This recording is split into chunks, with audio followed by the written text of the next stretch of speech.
Today we are in day 3 of the Bible study, Significant.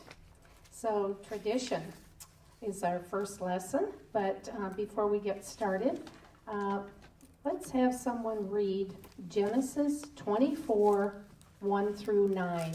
Do I have a volunteer? Genesis 24, 1 through 9. Looks like Sue is getting ready to get it.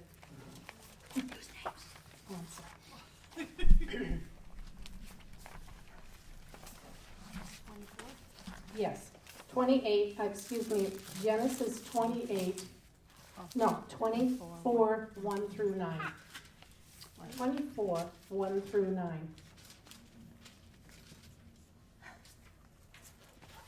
Okay, now Abraham was old, advanced in age, and the Lord had blessed Abraham in every way.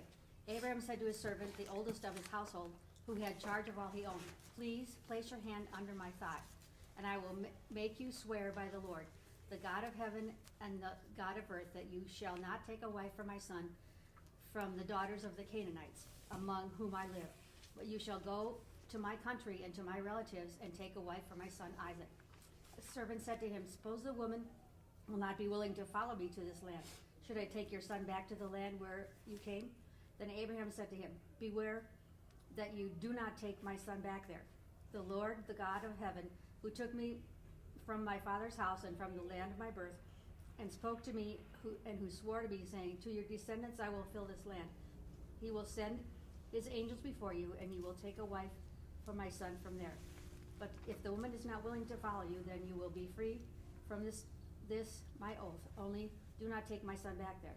So the servant placed his hand under the thigh of Abraham, his master, and swore to him concerning this matter. Thank you. So just opening in prayer this morning. Dear Lord, we just thank you. We thank you for this day. We thank you that we can come together and learn more about you.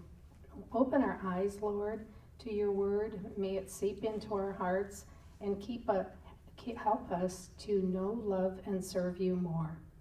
So, question number 1, where does Tamar fit in the Bible? Where does she fit? In the lineage. In the lineage, yes.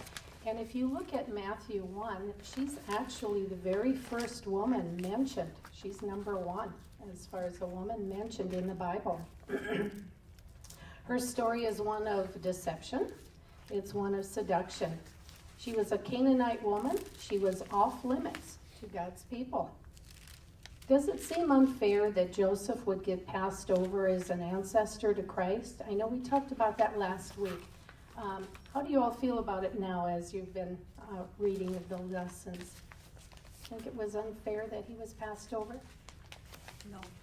I think that part of it is that he married also a pagan woman. Yes. And had children. Mm-hmm.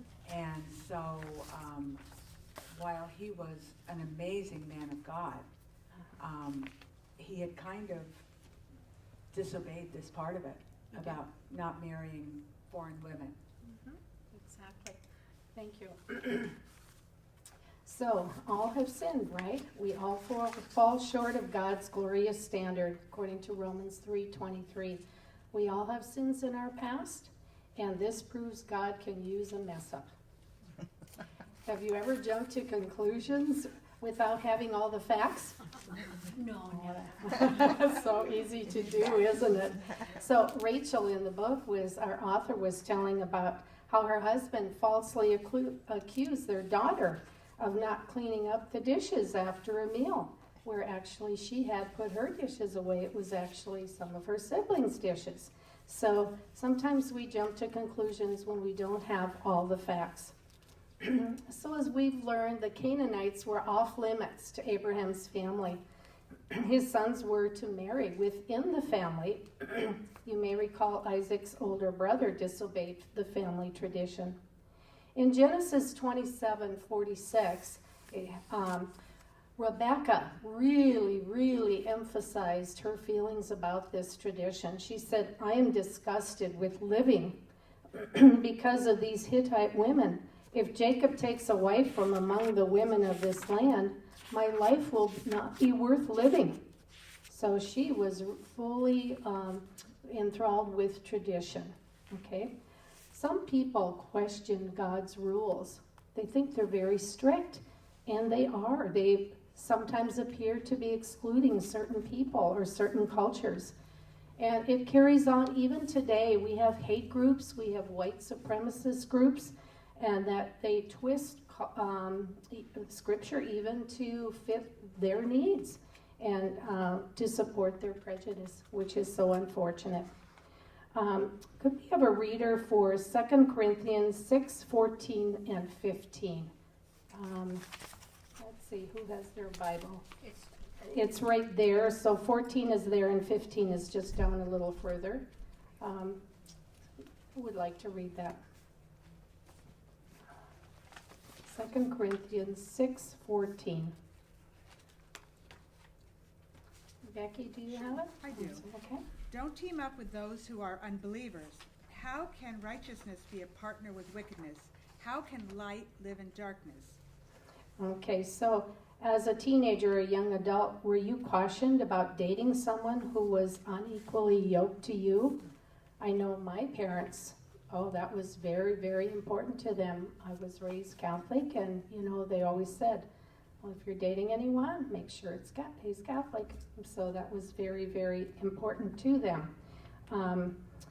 So we sometimes allow dark influences in our lives, and maybe we don't even really intend to. I know Shannon brought this out in her lesson about how we can watch TV shows or that show polygamy or gay couples. Other ways that can influence us are through podcasts or gossiping with neighbors, or maybe it's that prosperity preacher that sounds so good and really it's not biblical. God knew that intermarriage with the Canaanite women would be very, very harmful. It would cause a negative influence on their culture. So, can you recall any other women in the Bible who left their false gods behind? Who were some of the women? Do you remember? Yes, Ruth did. She went. Yeah. Who else? Wasn't Leah pagan? Yeah. Mm-hmm. Leah was Yes. pagan? Mm-hmm. Yes. Rahab, and of course Tamar too. Yeah. And so in 2 Corinthians 6:15, the second part of that verse is, what harmony is there between Christ and Belial? Hi. What does a believer have in common with an unbeliever? What agreement is there between the temple of God and idols? For we are the temple of the living God. As God had said, I will live with them and walk among them, and I will be their God, and they will be my people. So, Belial, I looked that up. I wanted to know who that was, and that's really another name for Satan. Yeah. So when you think about Christ and then you think about Satan, there's just, it's definitely a difference. Definitely a difference. There's an extra handout there, Jody. And some green jello. Yeah. Can I make a comment? Yes, of course. One of the things, it was so clearly pointed out in that, like David and Solomon had all of these foreign wives, and a lot of them were political arrangements. Like, I think he married a princess from Egypt, and all of this was politically arranged, but he had all these women who were trying to do, like, I could just see it happening so easily. Say you worshiped another god, and on that special holiday, you made a little moon cake to celebrate. Yes. You know what I mean? It's that kind of an influence that's so subtle and probably not even necessarily intended for bad, but it is different. It's different, and God kept saying, my people have to be separate. I have a plan for them and their line, and I want this separate. I don't want these influences in their home, in my home. So it's easy to imagine it that way. Like this lime jello stuff was just a family tradition, and so when you get all these different women from other different places, even if they're going to temple with you on Saturday, on Monday morning when it's moon day, they might be making moon cakes with little almonds and sweet things and telling their stories too. Mm-hmm. So it's easy to see how this became a big problem for the people of God. Thank you. So true. Do any of you have any like special little traditions that have been passed down in your family, like say for Christmas or Easter or any of the holidays? Anybody does? Besides green Jello. In my family, I'm just trying to think. Oh, I know. At Easter time, my mother used to always make this Easter cake, and it was an angel food cake, and she would dye coconut. And so it looked like grass, and she would put little jelly beans in it. So that was kind of our Easter cake. And so I don't know where that originated, really, but it was just something fun that, as kids, we used to love seeing that cake come out. Yes? So, intermixing, the Israelites and the Canaanites, for us, it's Christmas. What is Christmas turned into? Yes. With Santa Claus and the Christmas tree. And look at St. Patty's Day. St. Patty's Day was after a Christian man taking the gospel to the Druids Right. who had imprisoned him. And then what does man do? He says, let's have a 4-leaf clover. Right. Because that's lucky. Mm-hmm. God didn't make a 4-leaf clover. So we see it in all of our holidays, Easter, all of them. Right. It's been Right. corrupted. Mm-hmm. And it's really so true with, especially the Christmas holiday. It used to be that you wouldn't have Christmas decorations out until Thanksgiving had passed. And now, my goodness, Thanksgiving is almost gone by the wayside. It's there. We have it out in the stores in October practically. It's really, really something. So are you feeling smug right now, thinking, well, I'm a good person. I've never stolen. I've never committed adultery. And, when I'm fully in when it comes to tithing, and but you know what? It's kind of like Jesus talking to the man in the Bible. He wanted to join with Jesus until Jesus questioned him. And so he really couldn't give up his lifestyle. So, are we in fully? And some of us are rule followers, but does rule followers make for a soft heart? Not necessarily. We might get into just rote memorization or rote patterns, but is it really honoring God? So, anyway, then we have Luke 18:20-22, and here it really, really explains it. Could I have a reader for that? Luke 18:20-22. Shannon? Luke 18:20-22. You know the commandments. Do not commit adultery, do not murder, do not steal, do not give false testimony. Honor your father and mother.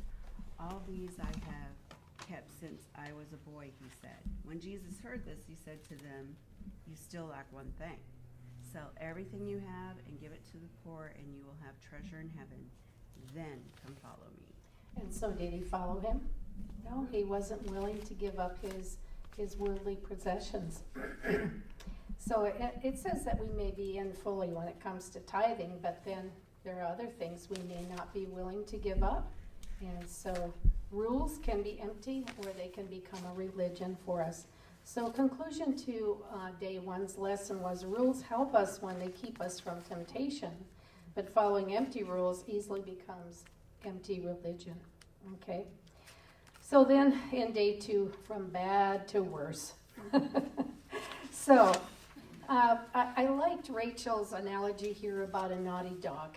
So seeing a naughty dog, when they know they've done something wrong, they tend to slink away and their tail is between their legs. And, they know it.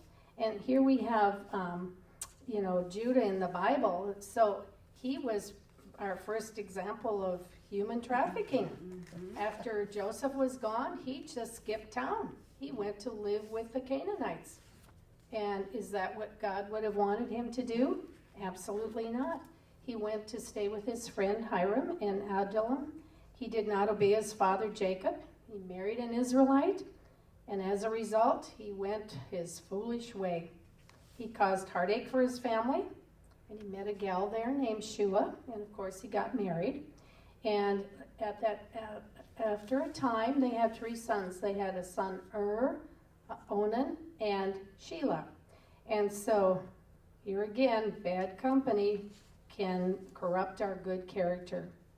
So, I kind of like the analogy that Rachel gave about her kindergarten daughter, who just, how children are, they want to be growing up, they want to be able to do everything that the adults do, and she insisted on pouring water at the table into cups.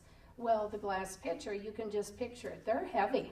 So here's this little girl trying to pour the water in the cups, and of course she spills it everywhere. And so she, I'm sure, learned a lesson that maybe her mom was right. She wasn't ready for that task. And so here was Tamar, and she married this evil man, And the Bible doesn't tell us why he was evil.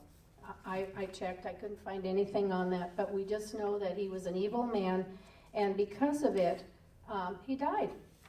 And then, according to the Levirate marriage, she was supposed to marry the next brother to carry on the family lineage. So then she goes ahead and she marries Onan. And so now we find out what happens here. So, it was so important for women in those days to marry because they didn't want to live in poverty. And so, marrying a husband meant that you would have a life for yourself. You wouldn't be destined. So childless widows were left destitute. And they were at the bottom of society. To have no children to carry on the family name was just a total disgrace. That's something you didn't want to be a part of. In Deuteronomy 25, 5 and 6, here it really explains this Levirate marriage policy. If brothers are living together and one of them dies without a son, his widow must not marry outside the family. Her husband's brothers shall take her and marry her and fulfill the duty of the brother-in-law to her. The first son she bears should carry on the name of the dead brother, so that his name will not be blotted out of Israel. In the Jewish custom, the next son to marry the widow will then carry on the family name. When growing up, how many of you had siblings? Oh, yes. So, did you have your spot at the table where your chair? Nobody else was to sit in that chair. Or how about when you got in the car? There were 6 children in my family and 2 parents, so 8 of us in the car going to church on Sunday. We all scrambled to sit by the window. We all wanted the window seats. So, people have their favorite places, just like you're in church. We tend to sit here. Some people sit over there. It's just you get into this habit or routine, and that's where you are. And so, in the Bible, though, it was very significant that the firstborn was really granted double portion, double blessing. And you hear so much about firsts in the Bible. So first harvest, first grains, the first child. So even the first animals were to be brought for sacrifice. So the firsts were very important. So here's something to think about. Those of you that have more than one child, do you think maybe that oldest child received a little more attention? All you have to do is look at the baby books. I know we only had 2, but the first baby book has much more in it than the second one. And I guess that's just the way it goes, doesn't it? First one you have more time for. By the time you're a 3rd or a 4th, the only time you're in a picture is when everybody's together. Yes. They don't ever take a picture of you well, maybe with cameras now and your phones, it's More easier, so. but they never just took a picture of the 3rd or the 4th child being cute or something. It was always like, everybody get in line, we're taking a family photo. Yeah. And so then after died, so here we have Tamar, then she had to marry the second son, Onan. And he was an evil, evil man, because as a married couple, when they had relations, he chose not to fulfill his duty. He let his semen go on the ground, and he kept Tamar from having to conceive a child. So very selfish. And here again, if he would have just thought about it, he could have had a double share in his father's blessing. But he was just too selfish. So as a result, the Lord did away with him. So, and today I don't think the Lord actually causes people to die just because they've done something evil. Maybe he does, I don't know, but I haven't heard of it. But anyway, in 1 Samuel 15:22, it says, "To obey is better than sacrifice, and to heed is better than the fat of rams." He knew that if he disobeyed, the double share would not be his. But he was selfish. He just did his own thing. So then, here's where I kind of got upset with Judah. He had promised Tamar that she could have his third son when he grew up. And in the meantime, just think of the shame. She had to go back and live with her family. He wouldn't even keep her in his household. He discarded her. And that must have been really hard for her. So anyway, here we have, the reason I got upset when I read this about Judah is that he had no intention of letting Tamar marry Shelah, the third son. Because he thought, after all, my other two sons died and it's her fault. Yeah, she's to blame. So anyway, in Mark 8:36 it says, "What good is it for someone to gain the whole world and yet forfeit their soul?" God takes sin seriously. Now, it may seem extreme, but in ancient times these childless widows were certainly facing poverty. Yes. In a Levite marriage, and I looked back just to do a little research to see if I could find out when that was instituted, but I looked on my phone as we talked about it this morning. I couldn't really find it. But their custom provided for widows, ensuring the family's line. So in Deuteronomy 25:5 and 6, it kind of explains that whole process. We do live in a fallen world, surrounded by sinful people, and today too. Other people's choices can affect us and sometimes cause great suffering, even if we had no part in it.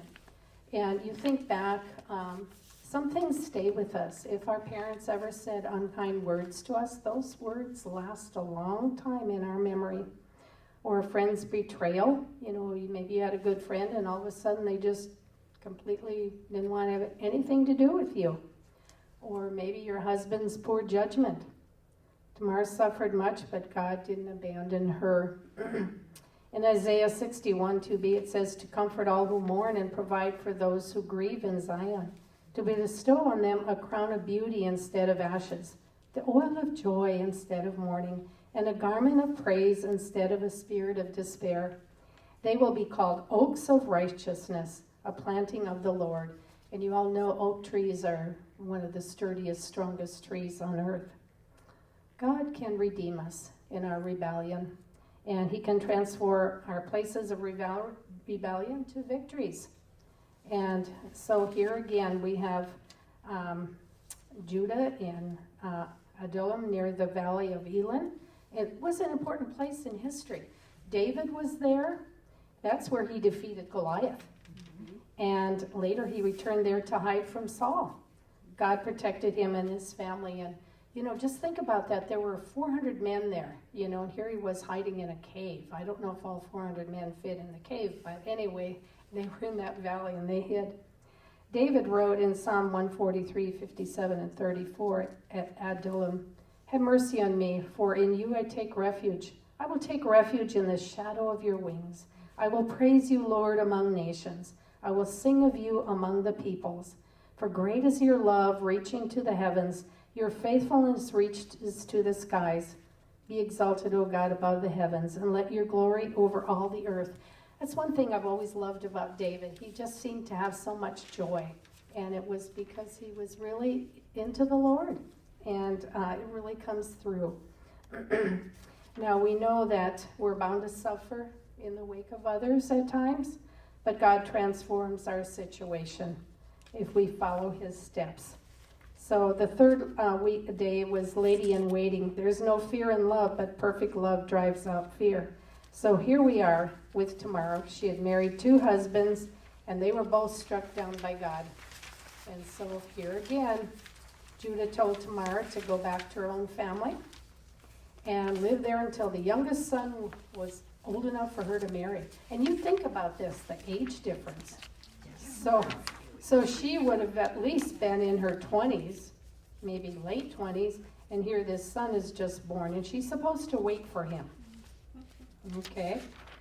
So, and I don't know when childbearing years were over at that time, if it was, in the 40s or what, but she had to have been probably close to that age by then.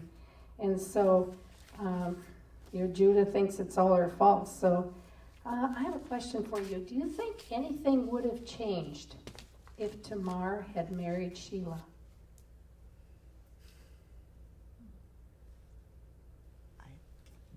I didn't in the beginning because it would have been fulfillment. But then I started, when we were just sitting here, we've been talking about this Bible study all Yes, week. all and, week. It's almost like a fisticuffs with this thing where, I keep, Lord, change my heart. Lord, give me something, illuminate this for me. But just sitting here this morning, we were talking about the fact that the redemption was for Judah. Right. He's the one that got redeemed by this whole thing. Mm-hmm. So if she had married Sheila and had a son, it might not have had the same effect as Judah, because Judah finally said at the very end, that you are more righteous than I am. Mm-hmm. So he might not have had that revelation if she had had a son through Sheila. Yeah. And the other thing I thought of too is, Tamar was actually a Canaanite too. And so then Sheila would have also been a Canaanite. So then, would have God allowed that to go through that lineage? I don't know. We could ask God that one day. But didn't God curse Ham and Yes. all of his descendants Yes. to be the lowest of slaves? Right. Yeah. And So so that made me think about this a little bit more. And Becky is absolutely right. It was for the redemption of Judah. But still, it kind of makes you wonder how it would have been different. So anyway, here we have this mighty lion of Judah, who's all of a sudden a scaredy cat. He's afraid. He thinks, well, if she marries Sheila, then he's going to die too, and then what? So he was, fear paralyzed him. And so I liked Rachel's example of how she, as a little girl, became very afraid of dogs. She was at a sitter's house, and she climbed up in the tree, and her babysitter told her to come down, and she did not come down because those dogs just frightened her to death. She just was paralyzed. Have any of you ever been in a situation where fear just really stopped you in your tracks? Mm-hmm. You probably can think of something. Yeah? And I don't know, does anybody want to share? If not, I know that can be personal. Okay. I'm not going to share a personal one, but what I'm thinking of Judah, once again, he didn't trust God. Right. He believed that it was Tamar's fault that his sons died. He didn't take any personal responsibility for it. He didn't look up to God. He didn't pray. He didn't trust him. And he didn't become her husband, which he should have done in the first place. But he was in rebellion, and how often do we make bad choices when we're in rebellion? And that's why I love this story so much, is because there is redemption for as long as we're breathing, we have a chance to make it right. We do. Thank you. Very good point. So in Exodus 22, 21 to 24, would I have a reader for that one? Okay. Go ahead, Alex. Oh, Sorry, no. ready no. to- Go ahead. Do not mistreat or oppress a foreigner, for you were foreigners in Egypt. Do not take advantage of a widow or the fatherless. If you do, and they cry out to me, I will certainly hear their cry. My anger will be aroused, and I will kill you with the sword. Your wives will become widows, and your children fatherless. There is a consequence for mistreating widows. Yes. And do you think that still holds true today, that we need to be concerned about Yes. the widows. But I don't see the world concerned about No. widows. I see churches, families. Right, more so. Yeah, we don't have a community. Mm-hmm. So, Right. I know that's one thing I love about our pastor is that he is, he really does, he is concerned about widows and taking care of them. So Judah added to his sons of being a rebellious son, added to his sins, for being a rebellious son. Now he was, besides being a human trafficker, he was a liar, he was fearful, and he was a widow oppressor. So we talked somewhat about this last week, about your life being on hold, or the waiting seasons of your life, and I know Becky shared about that, was wonderful. About, you sometimes ask God, well, what's next for me? And you don't really hear an answer, so you know that you're to wait on the Lord. And so here's Tamar's life was on pause because she didn't have a husband. Rachel gave an example how imagine this, she went over her due dates with 6 children by 48 days. So that means she went over a week for every one of her pregnancies. Wow. I know. I went over 1 week on one of mine, and that was like torture. It just seemed like, will this ever end? And we know it does. So our culture wants to make others pay when we've been wronged. And so, this is where I really admire Tamar, because she could have really gotten all over Judah and his family. So it says here that, however, if a man does not want to marry his brother's wife, she shall go to the elders of the town and gate and say, my husband's brother refuses to carry on his brother's name in Israel. He will not fulfill the duty of a brother-in-law to me. Then the elders of the town shall summon him and talk to him. If he persists in saying, I do not want to marry her, his brother's widow shall go up to him in the presence of the elders, take off one of his sandals and spit in his face and say, this is what is done to the man who will not build up his brother's family line. That man's line shall be known in Israel as the family of the unsandaled. She has a right to public insult her brother-in-law and label his family, so his lack of loyalty to her is well known. So here she was. She had a decision to make. Would she follow through on that tradition, or would she show mercy? And I loved how she handled it. She never discredited his family. She showed kindness. This should cause us to question our own attitudes and actions. So, do we harbor resentment, or are we willing to forgive others? Someone cuts you off in the road, or gossips. Okay, Becky.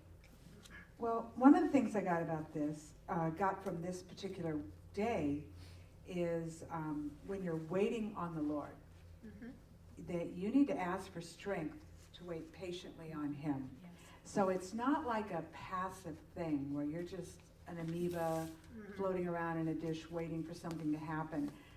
You're supposed to be asking for discernment and wisdom in your own life, and praying for a heart completely surrendered to God, and keeping your eyes on the Lord, because eventually he is going to have something for you to do, and if you're not paying attention, you're going to miss it.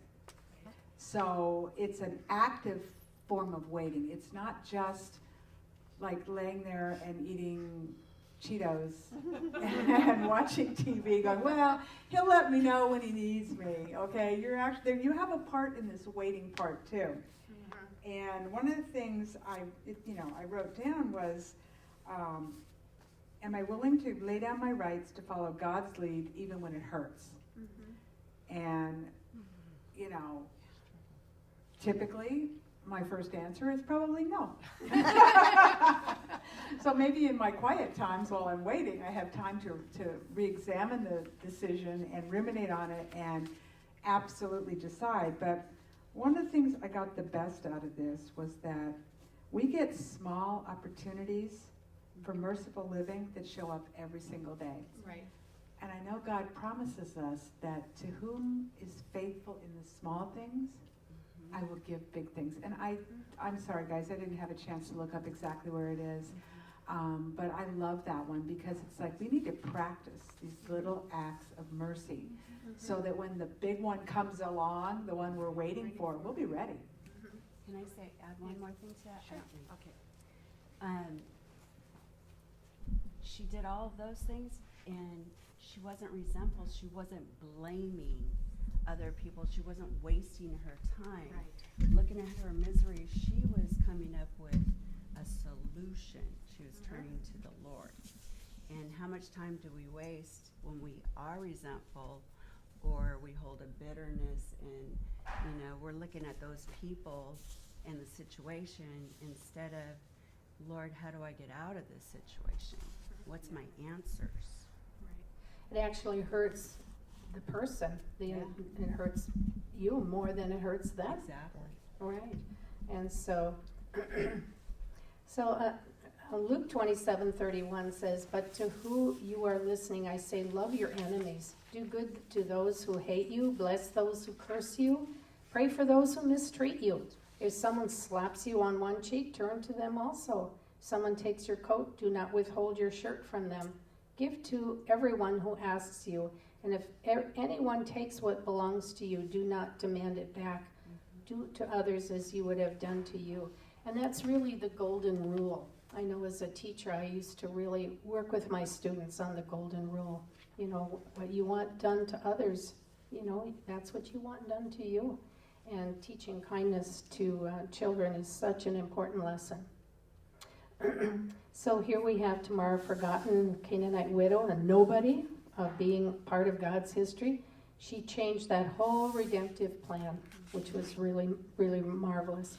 And God calls us to show mercy on others, just as He's shown mercy to us. I mean, after all, He died for our sins.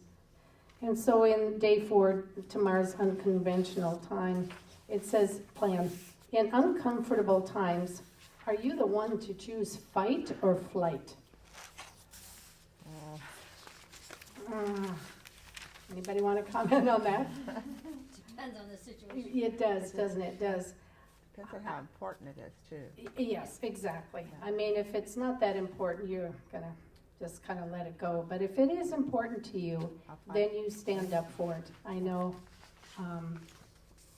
in my own way, I've always tried to stand up for what I know is right. And I know that all of you do that too. So, and God does prompt us, doesn't He? Those little inner voices that kind of tell you what you should be doing. I used to not really listen to those too much. And now I find that when I do, there's really a blessing, really a blessing. I know just this morning I was prompted to invite my granddaughter to the carnival because she's an artist, and I would have never thought about inviting her before. I mean, she's living up in Flagstaff, but I'm going to invite her. We'll see what happens. She has a boyfriend, and so he would probably come too, but he's teaching her all these craft things, so you never know. So do we listen to God's prompting? Here we are. Tamar was widowed by 2 brothers, and her fiance Sheila was still not allowed to marry her. So she realized that she was not being invited back to Judah's family. So she decided to take matters into her own hands. Did she ever? So here she is. She, this was interesting time in history too, because here's Judah. He just lost his wife Shua. And so he was going to go on the road and go to the sheep shearing festival time. And so on that road that he was traveling, here we have Tamar. She must have realized that he was going to be going on that road. So she planted herself there. She took off her widow's clothes. She covered herself with a veil to disguise herself. And she sat down at the entrance to that town, Enim, on that road to Timnah as a shrine prostitute. So here she is waiting. And along comes Judah, and he must have been in a happy mood thinking about the sheep shearing and all of the good things that are going to come because of that. And so he asked to sleep with her. So Tamar agreed. And so then he said, well, you know, what do you need for this? And he said, well, I'll give you a young goat. And she said, well, you don't have it with you, so how about giving me a few other things? So she asked for his seal, she asked for a cord, and she asked for his staff. And so, you know, looking back a little bit about those three items, the this seal, that could have been an amulet of a ring embedded in clay that leaves an impression. So I thought about this, and today that would be equivalent to our driver's license, in a sense, right? Because it identifies who you are. And the rope would probably have been something that people carried with them in that day and age. It was probably tied around their waist. I'm not really sure, but she asked for that. And there's some significance in that, too. You think back to the story about the red tassel rope hanging out of the window to signify that this is a safe house. So I thought maybe there was some symbolic relationship to that rope. I got one too. Yes. Whenever twins were born, the first one that would be born, and that's what happened with her sons, would get a little cord around its wrist so you'd know which one was the firstborn. Right. So she asked for his binding, his cord. So I don't know if it, sometimes I think I go too deep. It could have just been the thing his seal was hanging on. I don't know, but binding is an important feature in we're bound to the Lord. Right. That's what he says, you are bound to me. And I never visualize it like a cord, but I probably will now. Yes. Right. And then Go ahead. One thing I was thinking as well is Judah, when he did this, because he hadn't had any relations since his wife died. Mm-hmm. And so where is he? He's in a celebration, Yes. prosperity, Mm-hmm. making money. Right. Maybe there was alcohol involved, not saying, I don't know. Right. But when do we fall mostly is when we are prosperous. Mm-hmm. When, I don't know, for me, I'm glad God didn't give me a lot of wealth, because I don't know, when I'm on my knees is when I'm in need. He didn't go find a prostitute when his wife died or when his sons died. Right. It's when he was celebrating. When he had an abundance. He was on the road. He was on the road, no accountability. Where they were. Right? Yeah. exactly, out of town. So then When you in know what Vegas. happens. Yeah. So anyway, in Vegas. yeah, exactly. What happens in Vegas stays there. So anyway, and I also wanted to talk a little bit about the staff. The staff was so important in that culture because so many of them were shepherds, and the staff would be like a cane in a sense because it had the curve on it, and so they could grab their sheep with that. But then it was also used for stabilizing and walking, so a staff. Okay, so she asked for all three of those things, and I thought, wow, she had to carry all that home without anybody seeing it. I don't know. And she had a veil. So anyway, so Judah's sins now increased. So now he added solicitation of a prostitute. And today it's so different. We marry for love. In those days, they married because of practical purposes like reproduction, owning property, ownership, family loyalty. And by valuing lineage and loyalty, she aligned herself with the family of God. In their culture, whenever family members were available, even a father-in-law could fulfill that Levirate marriage. So even though we thought she was sinning by becoming a prostitute to continue Judah's lineage, God claimed her righteous. And it wasn't because of the act, but it was because of her loyalty to God. And so, does the end justify the means? Well, trickery is the work of the devil. There was deception here. Could Tamar have found a different way to handle this? The only way I can see is if she took him to the elders and shamed him, Yeah, because he would have had an opportunity to marry her at that point. right. Or she could have just personally gone up and talked to him and, just pleaded with him, and maybe he would have given in, I don't know. But probably not. He had a hard heart. Yeah. Mm-hmm. He didn't really know her that well either. I mean, Mhm. she covered herself, Mm-hmm. but But I he mean, didn't later, know if it. she would have gone back. But Yeah. but what I'm saying is, I don't think he had a personal, Oh, close relationship with her that Mhm. she felt she could go to him, Mhm. even personally, and talk to him about it because he was Right. Well, standoffish. they had lived apart. I mean, she Yeah. wasn't even in his household for quite a few years, Quite a I would few think. years. Probably 20 years, Yeah. maybe. So, things were definitely different. So, God used this imperfect woman to carry out a perfect plan. Despite her shortcomings, there's hope for tomorrow. There's certainly hope for all of us. So, anyway, the last, day 5, the big reveal. So, hypocrite with his mouth destroys his neighbor, but through knowledge the righteous will be delivered. So then, I thought this was interesting. About 3 months later, they said that she was pregnant. So, how many of us know when someone's pregnant after 3 months? But it says about 3 months, so maybe she showed early, I don't know.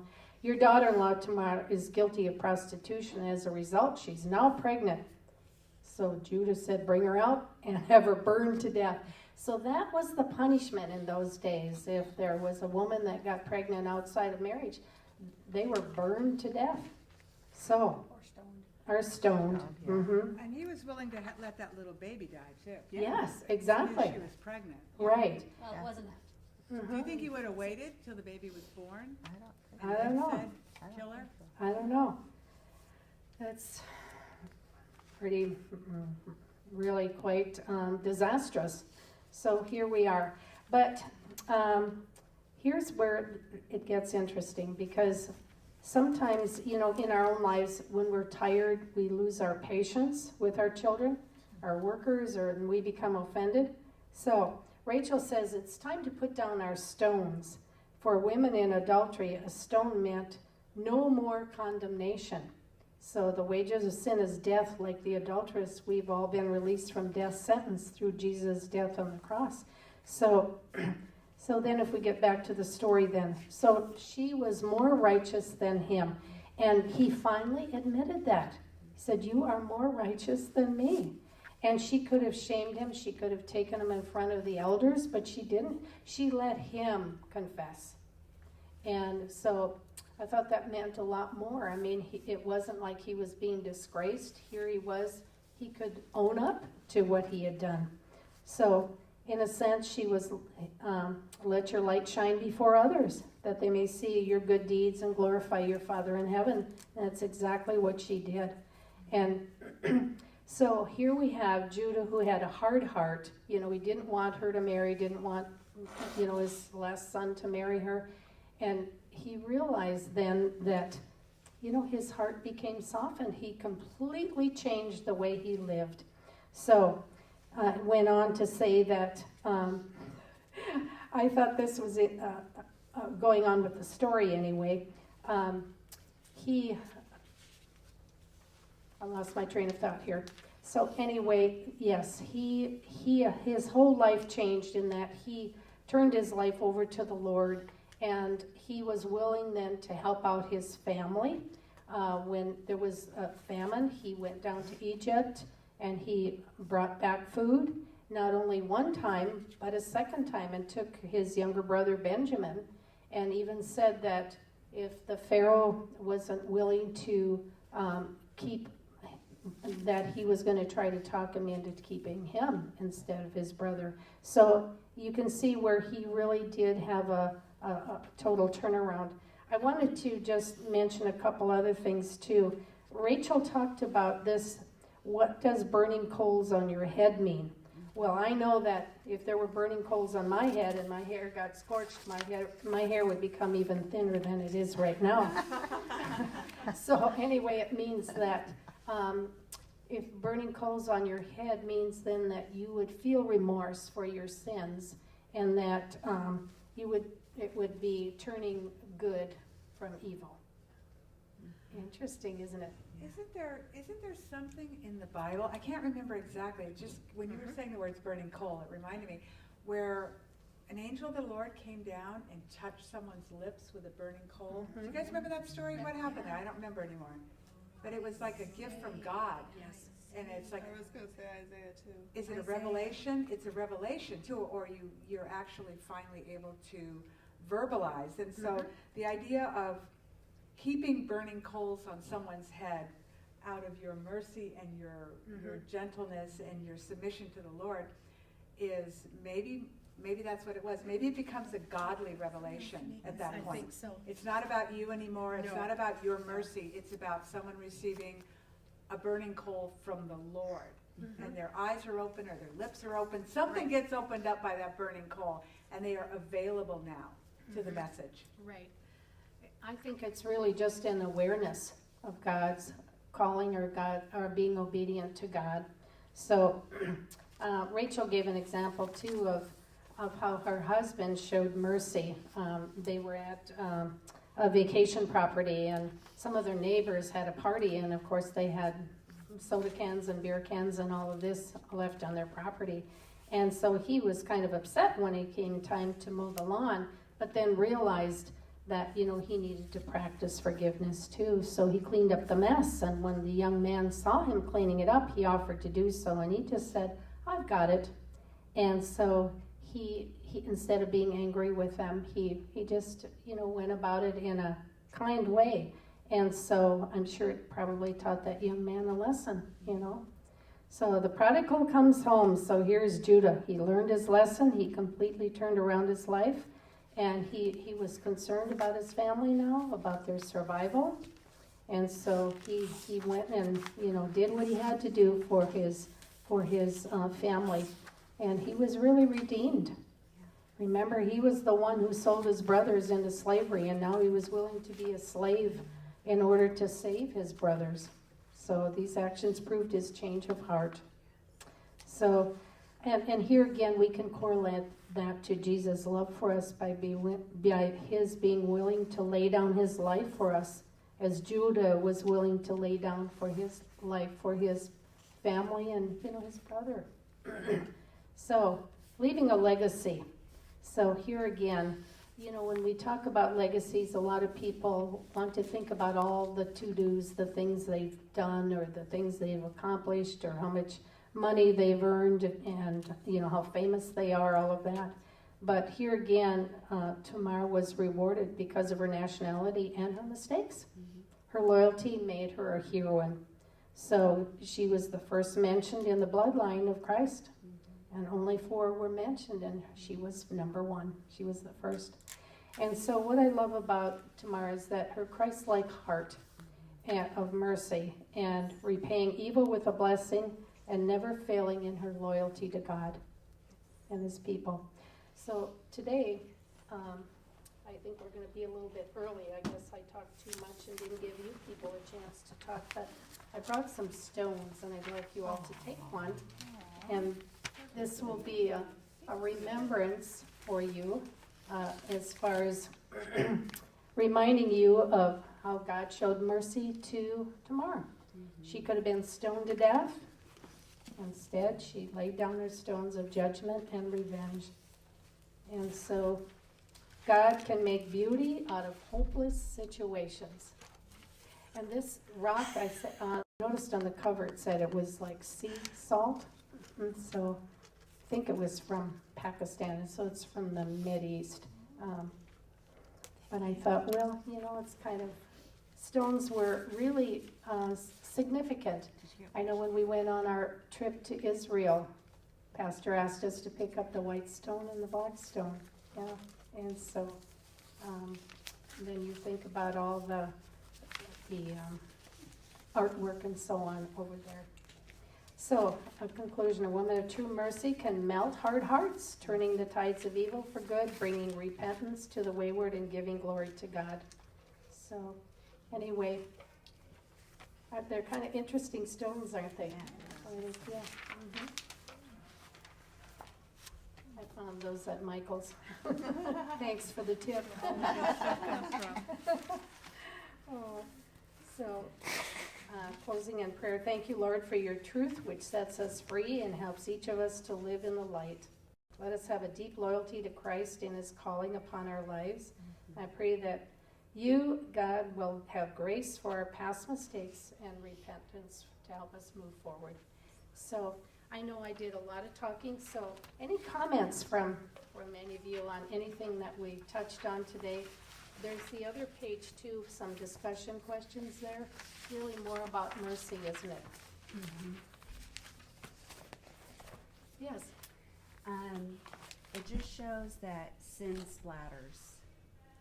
You know, when one generation is caught in sin and it splatters, everyone that is around or involved, Mm-hmm. sin splatters on them. Mm-hmm. And how God calls us to redemption usually when we're at the lowest point. Right. Right? Mm-hmm. I know a lot of, testimonials, and usually it's when things are looking really bad. It would be so awesome if you're born again and trust and believe in him because everything's great. You're at the top of the mountain. Right. But usually he calls us from down under and brings us up when we see that we are nothing without him. When we see that our lives are meaningless without him is when I think that's what happened in my life. Mm-hmm. Right. We didn't talk too much about fear, but fear is something that I think really has paralyzed, our nation, especially with the pandemic. And there are still people that are wearing masks and are observing the 6-foot distancing and all of that. So over the last 2 years, we've really seen what fear can do to people, and it's very real. I mean, yeah, and I know one of our members here ended up in the hospital for 17 days and out. I was like 5 days. 5 days, yeah. And so, can you share anything at all what that was like being in the hospital? I mean, did you sense fear from nurses or staff, or what was it like? I wondered.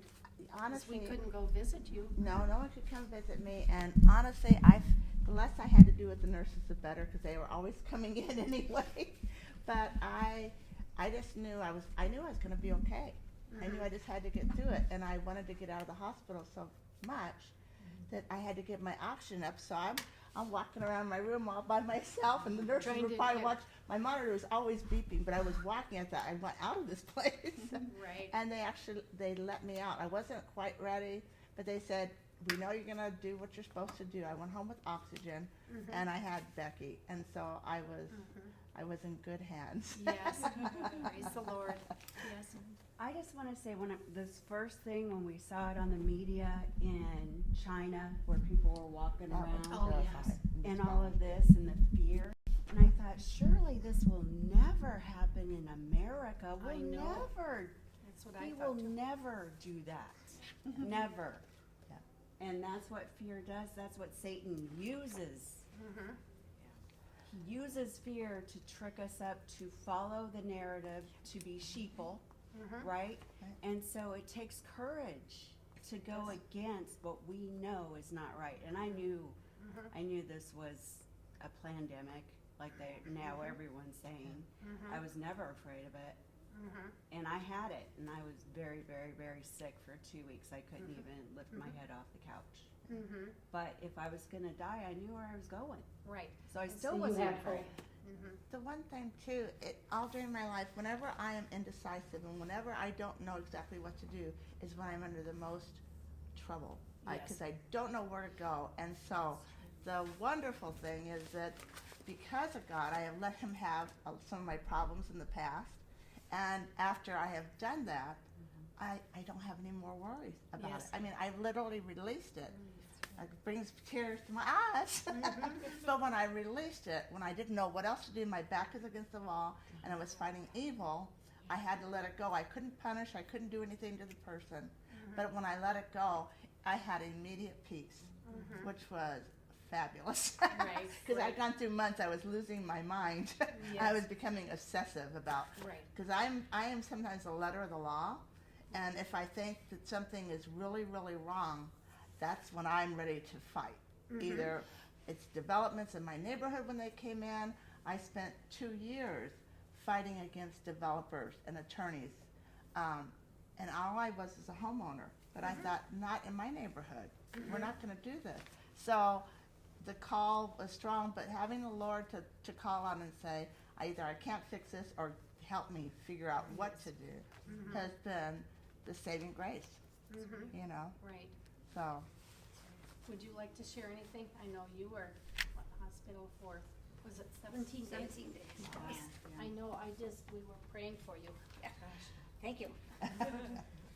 The first 5 days I was there, I didn't know what happened. But I never felt fear. Oh, good. I knew that this was what it was, and I knew that I was gonna be okay. And it was interesting, one day, the nurse comes in, and she says, somebody wants to talk to you. I'm like, what? And the chaplain came on. And we just had a great talk about hope, as I'm looking at that word. And that it just, that's what it was gonna be. And I just did everything, like Allie did, everything the doctor told me to do. I said if I had to stand on my head, I'd stand on my head. And I got better and came home. And that's, I never thought that I wasn't coming home. Good. So, You had that peace about yeah, it. exactly. Great. Anyone else? Comments? I have one. Yes. It's not about fear necessarily. It's about mercy. Okay. And I don't know, you know, when they talk about the turn the other cheek thing. Okay. it's tough. It is hard. It is hard, especially when you've been injured in some way. However, I had one really amazing experience, and it was a long time ago, but we were serving the homeless dinner at the Andre House, and I was out because it was super hot. It was the end of July. It was just horrible outside, and this was the first opportunity these people had to get a cold drink. So we're pouring ice water into their cups, and I poured water in the cup of so I was in the dining room. I wasn't back behind the steam tables or back behind any of that. I was outside with the people who were eating. And one gentleman who was Native American was very mad at me and angry and very rude to me about the water situation. And my instinct was to claim my rights as a do-gooder and all this, you know, don't you know I'm here literally serving you. And you're getting all mean to me for no real reason except I'm just alive. And my instinct was to fight back. And what I realized as I kind of looked around a little bit is that I was being watched. It wasn't just the man who had been a snot to me. It was the people at the table. And I was being watched and so it was God, totally, because it's not my first instinct, but I looked down at him and I sincerely apologized to him for whatever I had done that had offended him so much that he felt the need to be so upset with me. And it was classic, guys. It was just like what the Bible says. It set him back on his heels. He was completely taken aback. He had no idea this was coming. And it also, now the people that are listening and watching have heard me. So now he's aware of everybody else listening and watching, and they're waiting for his response. And he tried to be a little bit more snippy with me, but the other men started getting a little bit up, you know, feathers went up. They were getting ready to defend me. And finally, at that point, this man's heart was just so softened, but he stopped after I apologized, and he was so astonished. He looked me in the eyes, and he wanted to hang on to all this anger. He had a lifetime of disappointment and anger, and he wanted to pour it onto somebody, but he couldn't. because this act of mercy on my part, because it was just God. God's act of mercy had changed his heart, and it softened him so much, it totally changed the whole atmosphere. And, you know, I realized later on, as I walked past him, that a knife had fallen out of his clothing and was on the floor underneath his chair. So, you know, that was God all over that situation. You know, nothing ugly happened. I was taught a wonderful lesson. Maybe he was too. Maybe someone who was watching was taught a wonderful lesson about mercy. But let's take it back to Christ. Christ is our mercy seat. Do you guys know where the mercy seat is? It's on the Ark of the Covenant. Underneath is the law. Between the two cherubim, between the law and God, is Christ. He says, I am the mercy seat. I will meet you at the mercy seat. And that's what God does for us. He looks at us, regardless of how we come up to him with our problems and our anger and our disappointment and all the things that have happened to us. And he forgives us everything. Everything. He loves us. And that is such, there's nothing else in our world that's like that. There's no place else in our world where we can go that's like that. But Christ is the merciful one. He's the one who saves us, and he puts our sins as far as the east is from the west, which I hear from Pastor Dave can never meet. Maybe north and south can, but east and west are never going to meet. And so, you know, I mean, that's the point. You know, every single thing, like, you know, Christ is our kinsman redeemer. And we're going to talk about that again, because that's what Judah should have been to her. Yes, is her exactly. kinsman redeemer. And, you know, the kinsman redeemer sets a price on you. So if there's harm done to you, he goes out to find the recompense. It's because he set a price on you. And Christ said that he sets the highest price on us. So he's our kinsman redeemer, and he becomes our bridegroom. So you put those together. You've got the mercy seat. You have the kinsman redeemer, and then you have Christ as the bridegroom. And that's who he was pre-configured for her too. He's that perfect groom. He's that perfect family member and guide. So that's what I got on this is, you know, like I said, I kept trying to make it about her. I mean, I always end up in these studies putting the cart before the horse, misunderstanding, and I think that's one reason why I struggle with them sometimes, because I keep focusing on the wrong thing.